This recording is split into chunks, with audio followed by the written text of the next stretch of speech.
One, two. Hello.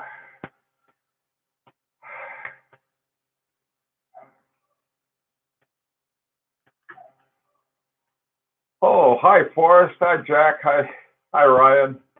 How you guys doing? Can you hear me okay? Hi, Rich. Is the sound all right? Hey, Zeus. Is the sound coming across okay? Can you hear me? Oh, good. Okay. Hang on a second. I've got to move this around a little. There we go. Whoops. Uh, okay. Um, Getting my act together here. Hi, Par. How's it going? Okay. What I'd like to sort of kick around with you today is your movements. And first of all, let me ask it: does it really matter, as far as you're concerned, what your movement is? Hey, Kaz, as long as it keeps good time. I mean, let's say you get a watch, or you're thinking of buying a watch, and the only thing you know about the watch is that it keeps good time.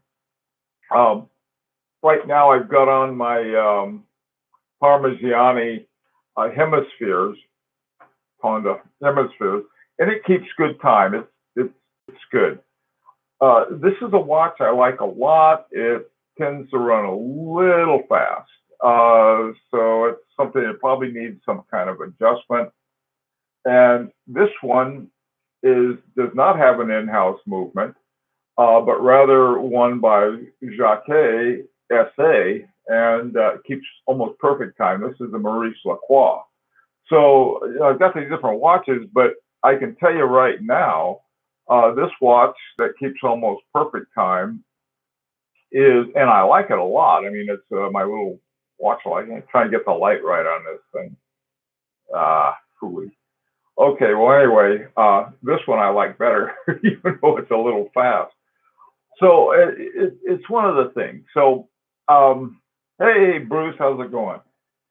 The the thing I guess is that I'm sort of trying to figure out if you have what is reported to be or purported to be a good movement, but it's not keeping the best of time, is that more important than a movement that, let's say, a Miyota or something like that, that is considered to be a lesser movement? Or is the movement itself important? So, what do you think? I mean, when I say the movement itself, I mean the make of the movement. This one is by Parmigiani, and it was made by Michel Parmigiani. So, and it keeps good time.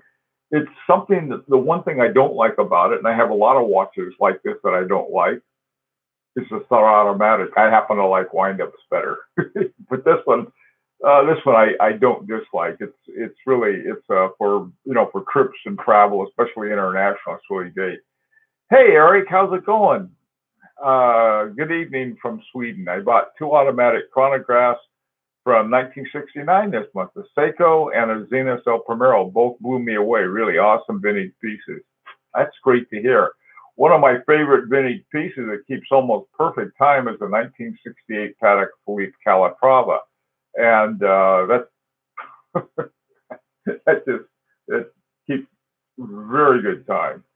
Actually, too, I have a another vintage one. It was from 2000. I guess that's getting to be vintage now, and it has oh boy, can't remember the name of the movement right now off the top of my head because it's Philippe somebody or other. Oh, anyway, it'll come to me. Okay, for my vintage watches, yes, the AS1130 for my DH watches. When I got my RGM having a Valjoux 7750, was fine, easy to service. Now, the thing about Valjoux 7750s, and some of these other ones like Pazu 7001, which is now an ETA 7001 or an ETA 7750, those are quite good movements before they were taken over by ETA. ETA gave them another name. So the other thing too, like you mentioned, Jack, easy to get service. Some of these, let me see if I got one right here. I was just playing around with it. This one I made for somebody, and it's got an ETA 6498 in it. Yeah, 6498. Ah, boy, again, this light is really hard to see. Anyway, it's got a bronze case to it, and the movement is the 6498, as I mentioned. The thing about it is that it's super easy to service in terms of people who are watchmakers. They love ETAs because they can get the parts. High end something. Hi PB, how you guys doing? Hey Jan, how is it? Okay. All right. So let's talk about this. Let me put it another way. This is sort of a strange question. Let's say you get a we'll take something that is, well, let's say you get a Rolex. All right, we'll say it's a Datejust Rolex, and everything about it is fine except it runs fast. And you take it in and you get it back, and it still runs fast, but not a great deal. Maybe it's kicking in a minute a day, which is more than you want, and so, but still, you like the watch and everything, and but then you got this other one. You have something like this. You'll say you picked up let's say an old Christopher Ward that has an ETA in it, and it keeps perfect time. So how would you say? Well, it is a Rolex versus a Christopher Ward, or one of the other many ones. We'll say IWC. IWC uses a lot of fancy names for ETAs that they have, and some other ones. I know that Cartier, a lot of those have ETA movements in them. And again, actually, there's ETA movement depending on which one you have. They're really not that bad. The big thing. Hi, Stephen. The big thing I've always had against ETA is not the ETA, it's the fact that I don't like it when we're not told the truth about what's in your watch. You go down, you pay $5,000, $6,000, $7,000 for a watch, and you find out that it's Panerai is one example. They're just one of many, though, so I'm not picking on Panerai. Love the looks of Panerai, but I tell you, I need a document from their president telling me that they've got a Panerai movement in it, or whatever they have in it. So that, like I said, I'm not banging on ETA, especially since I've been working with them. They do have advantages. How was the storm? Thanks for asking, Stephen. We had the strangest storm. We had a terrible ice storm that hit us right between the eyes. Just ice everywhere, and we basically couldn't go anywhere. I I went out to get the mail. It was coming in and slipped on the ice. Couldn't get up, and so my driveway was like a great ice sled. So I slid along my driveway until it got to the front door. And then we had a big warm up and a huge rain washed all the ice away. So we're in really good shape today. Anyway, okay. If the maker is honest in something that I guess it's NS something. That's the most important thing to me. If I know what I have, if I pay $6,000 and I know what they do, they simply put a off-the-shelf ETA in there, and they tell me that's what it is. I don't know if I'd spend $6,000 on a watch like that, but at least if I did, I'd know what was in it, and it wasn't something I could go crying about later on. On the other hand, if I get a watch with an in-house movement and it's just not working the way it should, I'm not too happy with it. But at least, again, I know what's in there. Okay, hey Kwani, how you doing? Um, okay, can a Stoa cost the same to service as a Rolex? I don't know. That's a good question. Do you guys have Stoas that? What kind of movements do Stoas have? Par? I really don't know. Yes, and that's something that's I agree with it. I got a 7750 for $2,800.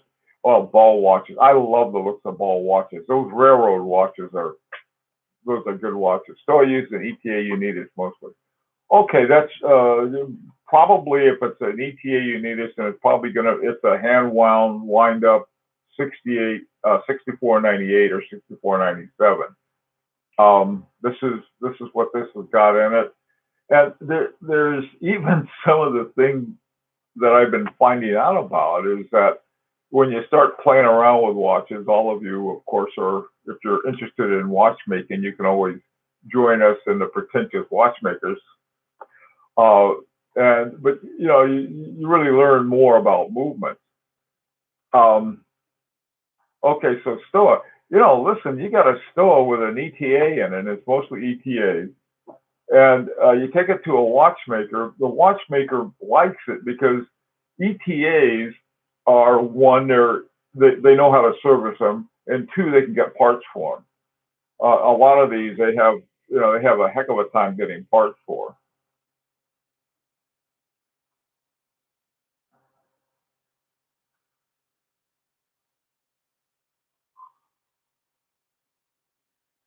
My afternoon coffee. Okay, what are some other views? How many of you have watches with a good movement in it from another maker? I used to have a Vacheron Constantin, the first version they made, and it had a Girard-Perregaux movement in it.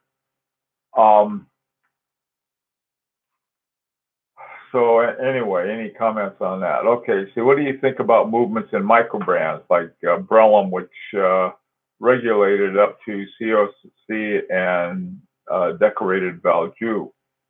The thing is that I got no problem. Like I said, I have no problem with any watchmaker who's honest about their movements. I mean, if somebody says, "Look, this is what we've got in our movement. This is what we have in our watch," and we fixed them up. We did X to them. This was when I got this watch. I called them up in the Netherlands and asked them about it. I said, "Well, I hear there's a Soprod A10 in there." I say, "Yep, that's what's in there." Now, in their advertisements for it, they had a CV, what is it? CVDK movement number, but that's sort of a funny thing. The reason they had that is that that's the astronomical name for it. And Christian van der Klaauw has both one movement they make themselves and charge a great deal for, and then they have the Cirrus and a few other ones, series that they have that use, I think they all use Soprod. I could be wrong now. Okay, the movements that impress the most are the ones made by small high horology makers. Yeah, I know. These guys are really good. You're right about that. They've got, well, you take FP Journe, you take Kerry Voot and Lonan, you take these guys, they really have amazing movement. The other thing, too, is that you have ones like, Marco Lang and Lang and Heim. Man, I tell you, those movements are really, really, really very nice. Hey, watch aficionado, how you doing, man? Mais in mi Dios. What does that mean by using me deal? Oh my God. I've never had a mechanical watch before. Which one should I buy? Man, you came to the right place here. I think if any two of us say the same one, it'll be a miracle. Un milagro. um, I don't know. Harboring two movement. Oh my God, yes. Kwane Harboring two movement. That is still the best timekeeper I've got. I mean, it's a hand wound. It's got the A11 in it, which is for Austria 2011 when they had it. That's a perfect movement. I love that movement, and it's wind up. Um, I think good movement is a good movement regardless of who makes it. You know, Neil, that's a good point. A good movement is a good movement. Yeah, I would agree with that. What you have is if they're consistently good or not. And I think that I've never met anybody with a harboring who doesn't say they're great watches. Not a single person.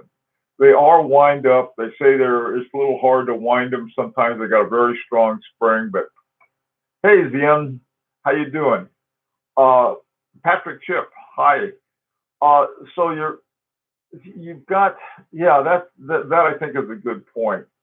That the other part of it is too, yeah. Oh boy, yeah. Hey, my me Dios. There are a lot of them. I've got almost 200 videos done. I can't believe it. All right, big fan of the AP 2120 movement. You know, I've had one AP that was a beautiful watch. I mean, it was like it reminded me of my Patek Philippe. It was an older one from the 90s, and that thing kept beautiful, perfect time. It had a moon phase and a bunch of other gizmos on it. The problem was it was pretty small. I didn't wear it that much. Um, the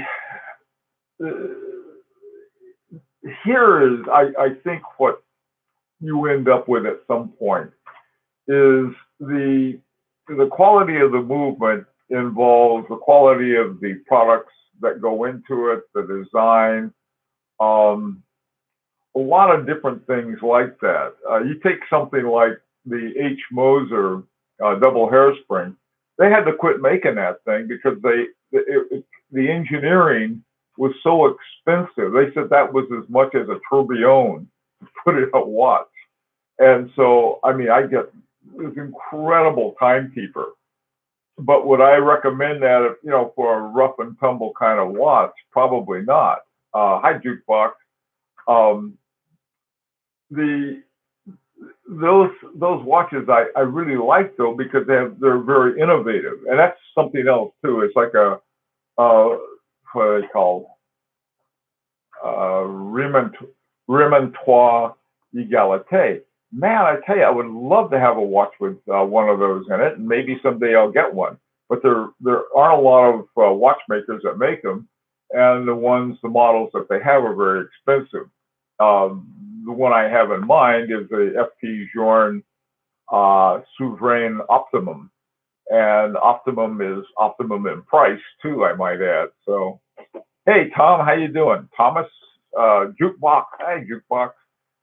Um, so there's another thing I think. I still think, and again, I probably shouldn't be harping on harboring two so much, but I still think they're the best watch you can get.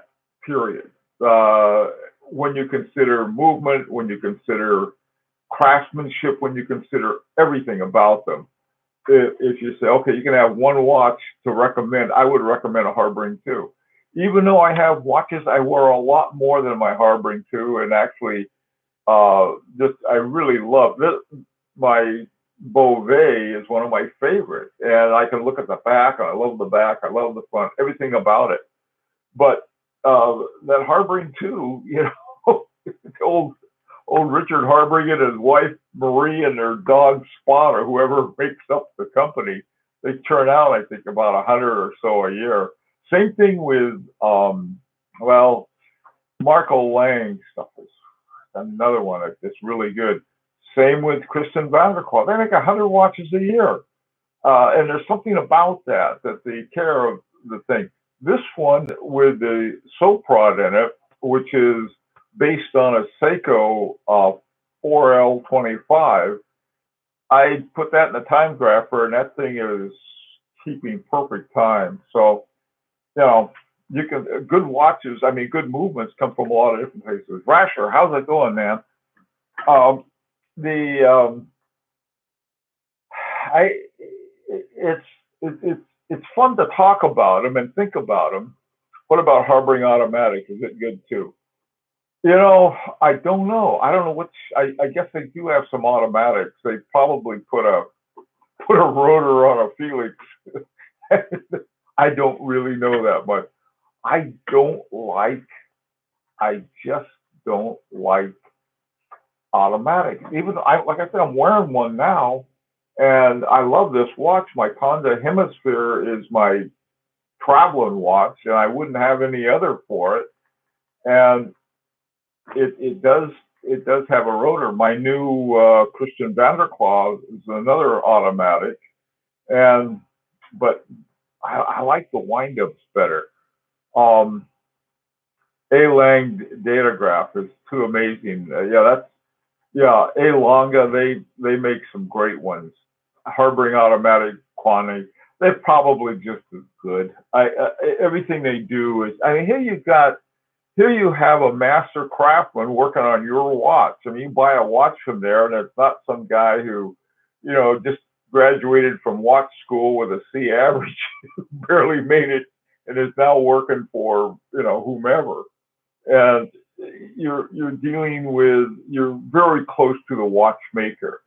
I mean, you buy a watch though from, let's say, Laurent Ferrier, Kerry Wooten Lonan, a lot of these other guys, and you're very close to the watchmaker. I mean, to not the watchmaker, but master watchmakers.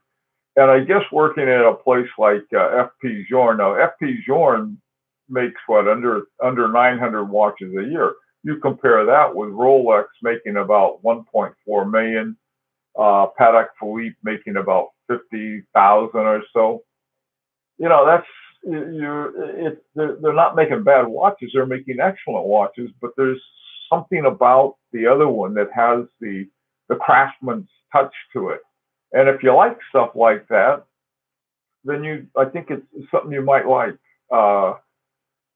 Hello, folks. How you doing? Crappy watches. Let's see. Glashütte, Germany must have watch oil in the well. So many amazing movements come from this town. They don't seem to be deceptive or lazy with their movements either. No, they're not. I agree with that. I was looking today. I was looking at. Actually, I tell you another one that's coming up is Dresden. I mean, some interesting watch makers coming out of Dresden too. Dresden used to be, I think, may have even been a bigger watch center than Glashütte. Glashütte does, though. I mean, Glashütte is sort of like the German Geneva, I suppose, and Dresden would be the Val de Joux. I don't know. Hey Jay, it's not some guy in a Swiss warehouse assembling parts made in China, only located in Switzerland, so he can say Swiss made. That's funny about that, Jay. This what you have. This is what FP Journe does. I love he's got this. I don't know. It's sort of this Gallic sense of humor or sense of irony, really. He on his watches now he puts made in Geneva. He doesn't. He has everything done in Geneva. So he say, well, heck with this. Instead of made in Switzerland, he has made in Geneva, or he has nothing. The two that I have by FP Journe, they don't say that they have FP Journe on them. That's all. Hi Edward, how you doing? Is there much difference in a micro rotor versus non? That's a good question. A good micro rotor, I would imagine, works as well as a full size rotor. Um, on my Calpite, they put a solid gold, 22 karat gold rotor on it. Here I got the stainless steel watch with this massive gold rotor. Are there any good Spanish watchmakers? You know, there's a company called Festina in that's Spanish owned, and they have a number of watch companies that they own, some of which are in Spain. One of my favorite though is actually it's Cuban. I forgot what's the name of it. Something it's something and something, but it's a Cuban watchmaker. They use ETA movement, but they make really beautiful watches. What's the name of that? The Cuban watchmaker, if anybody remembers. It's something Ceros or something like that. Yes, that's it. Cuevos Sobrinos. That's it. Yeah, and that's something. They have the coolest watches. So I know that's not Spanish, but close. Yeah, Cuevo y Sobrino. That's it. They're actually all. Are they okay? So much for that. What did they move their operation to Switzerland or something? But anyway, yeah, Festina owns Leroy. They do. Yeah, they own Soprod too. So Festina does. Thought that was a cigar. Neil, it sounds like a cigar name. Uh, okay, Squally is literally a small room in Switzerland with people pulling parts out of bins and slapping them together. Not just Squally. Lots of companies do it. What is your opinion of Grand Seiko movements? You know, to tell you the truth, I don't know that much about them. Let me tell you what I don't like about Grand Seiko movements. And it's not a bad thing. It's just me, not them. When you break up with someone, it's not you, it's me. Uh, the thing with Grand Seiko movements is that they go for the high beat. And to me, all of the really top watchmakers seem to be using a lower frequency with a larger balance wheel, and I like that. Now, if you get a Grand Seiko with a high beat, it's going to be very, very accurate. Okay, all right. So that's that's my opinion. Now, those are all of my prejudices in one bundle with Grand Seiko. Now, I just got a watch with what amounts to a Seiko design in it, and I love it to pieces. And so, and I have one of my favorite watches actually is an early Seiko called the 5 something or other. I forgot what it was, but I love that watch. It's just a little watch and it's 5 something or other. I forgot what it was, but it was at the time it was made. It had more innovations than most watches have in a lifetime. New Omega movements are adjusted to 6 positions instead of 5. Is that something really significant? What adjusting to different positions is, or positions, what you're talking about, and I've got them written down somewhere, but like you'll have, if the watch is timed like that, that would be 1, this would be 2, this would be 3, this would be 4, 5, and so forth. The thing about having more positions is that you end up with a number that is sort of a setting that is the best setting for the average of all the positions. And so that's how you hang on to it the best. Quane, Seiko 5, that's the one I like so much. What it is simply takes time. And that's why your watches, all of your good watches, you'll see they're adjusted to 5 or 6 positions. I think that the difference between 5 and 6 probably isn't that significant, because there's some argument that I read somewhere that said there's no difference between 5 and 6 or 4 and 6. One of the other positions that it's been tested for. So sixth position is a little redundant. Take that with a grain of salt, if you will. But heck yeah, I'd rather have something adjusted to six positions than five, even though it does five twice. Supposedly 4 seconds a year accurate. What was that for the Grand Seiko high beat? Possibly so. There's another reason I'm not crazy about high beats.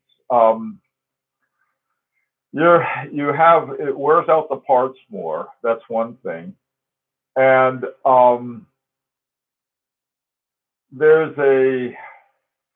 you can't see them move as well. So that's something that that I consider. There's something about the slower ones. To watching the all of the different parts move. I get a kick out of it. This is on my Beauvais, this great big old area down here I can look at, and it's ticking away on I have my weekly winder. I decided I'm gonna give it a rest. That thing is, I think ever since I've had it, I haven't had it not wound sitting here looking at it. I've taken up a new sort of a strange thing. I don't know if any of the rest of you do this or not. It's getting weird with watch collection. I've got 1, 2, 3, 4 watches in front of me that I just like to look at. That I'm wearing one because I like my watches so much that it's really funny that way. But you should like your watches, I think. Hey, Char Horology, everything is great, thanks. High beat equal erratic looking balance wheel.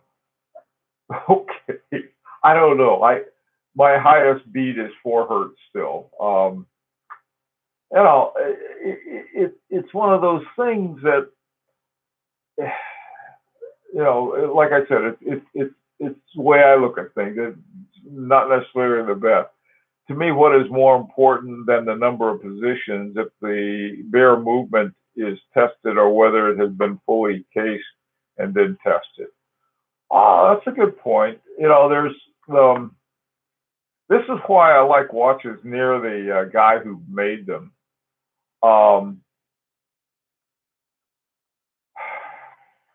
There's a Thomas.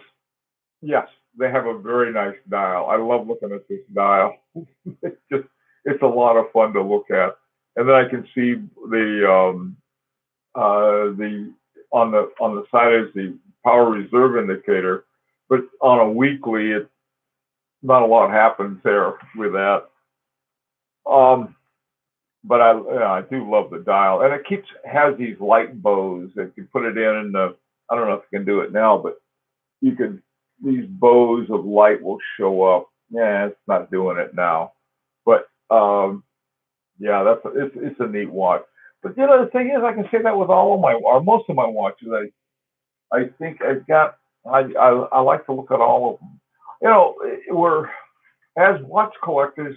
I think we should. It's not a rational thing we're doing. We're dealing with mechanical watches. We set our mechanical watches either with our iPhones or computers or something that that are hooked up to an atomic clock somewhere. And so we should do something with them other than keep them in a case and never seeing them. Yeah, right. If you don't love your pieces, you've got a needlessly expensive hobby. It's not that it's like my wife thinks I have a needlessly expensive hobby anyway. So oh well, guys. If I could only keep one watch from my collection, what would it be? Be the next one I buy. Okay. I don't know. It's like if you ask somebody, okay, you've got 10 kids and 9 of them gotta go. Which one you gonna keep? How can you answer that question? Well, I'm gonna keep Rupert because I don't know. Uh, like the 10th escapement. Hi, Rumble Jumble Jungle. Do you like the 10th escapement? Um, I haven't looked at the 10th escapements for a while, and I probably would. Zeus, go Pats, you bet. Um, yeah, poor old LA got in trouble because they won the game. I don't know if any of you are fans of New Orleans, but I don't think anybody. Well, anyway, I don't want to go. Somebody said, oh, all you do is talk about football. I'm sorry, I'm not going to talk about football. Okay, I want Parmigiani to mass produce the symphony concept. I don't think Parmigiani's. I don't know what they're going to do. Really, I just love my Parmigianis. They they have these really great watches. Their price drops like a rock, and that's what I like to get them is when they have. But they're great watches. They really are, and it's I don't know what the maybe their marketing is wrong or something. I know that the Sandoz family was grumbling about keeping them going if they have a better marketing. Uh, I don't know. Uh, if I could only keep one hat, which one? Now everyone knows the answer to that. It would be my beret. That's a neat beret. So it's wool and it's really comfortable. A lot of different kinds. I have another hat on because this is another hat I like. It's another wool hat. It's in a it's sort of a replacement for all the hair that is. My hair went on vacation at the top, and I don't know why. Either that or it all fell down here. Okay, MAGA hat. Okay, Riv. Let's see. The new Metis standard. Ah, okay, yeah. Watch aficionado, the METAS standard. This is Omega. I know is using it. Um, my signature. Uh, Now, me and special forces. I'm not a special forces guy. It's more of a pretentious Frenchman. That would be like my watchmaking. Hi, Michael. How you doing? Bought the 3 Parmies. Oh wow, the brevet or you're getting a brevet, brevet. You're getting another Parmigiani, Michael. I'm not brevet. Ah.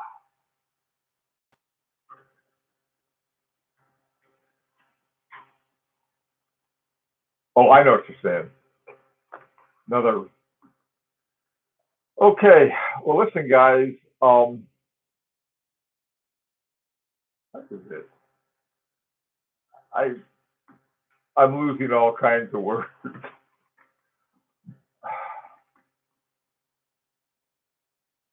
Okay. Only 3. Yeah. Oh, Michael, what 3 did you get? Yes, Michael, do send photos. Michael, tell us which 3 Parmigianis you got. Their prices are really great. And they're great quality too. Michael, how do you like the quality? I've been telling people you can feel the quality in these watches, and you can.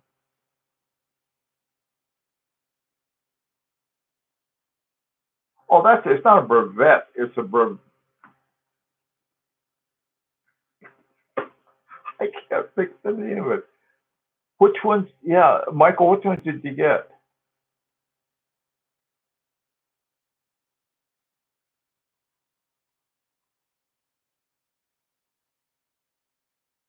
Michael, knock knock.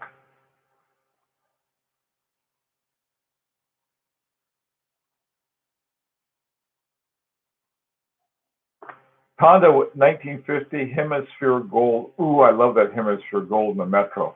3 beautiful watches. Okay, everybody. Well, I guess it is time to go. I'm a little over today. So Tomorrow, I think you're gonna have you. We're having a video. I think that you might find very interesting. I hope so. Anyway, so until then, thank you all for coming and being confused as usual. Take care.